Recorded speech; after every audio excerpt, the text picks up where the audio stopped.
Hi guys! Welcome to my vlog, Emmy's Vlogs. So, itong sayaw na to is yung talent ko sa sa pagsali sa Santa Cruzan. So, kasi hindi madali ang naging kasali sa Santa Cruzan kasi meron siyang talent. Then after nitong talent na to, meron ding question and answer. So, yun kasi yung ng Santa Cruzan dito sa Taiwan. So, ito yung music namin is yung Santa Clara Pinong-Pino ba yun?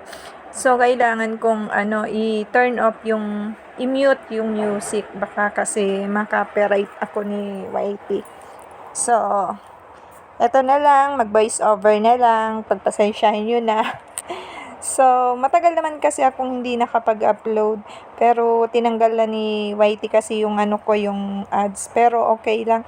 Hindi naman para kumita. Mas lang, yung sa akin ba yung mga yung mga memories na-upload sa YouTube.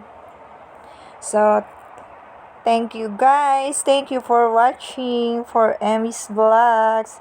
Hindi guys, hindi ba yung sasabihin ko? Hindi madali yung yung hindi madali ba yung pagsali ng Santa Cruzan para sa akin kasi ito yung first time ko.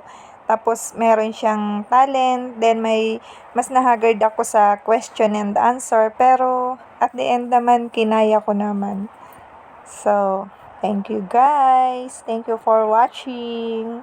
So, wala na akong maidagdag na sounds. Mahirap kasi nawala na yung mga dating sounds sa sa CapCut. May mga na siya, may mga bayad na. So, pagtiyagaan nyo na lang yung yung naging mute na yung yung music niya. So, ito po yung group ko is Asheret po kami sa sa simbahan sa Saint Christopher Catholic Church dito sa Taiwan. So, yun yung po yung group namin. Asheret. Asheret yung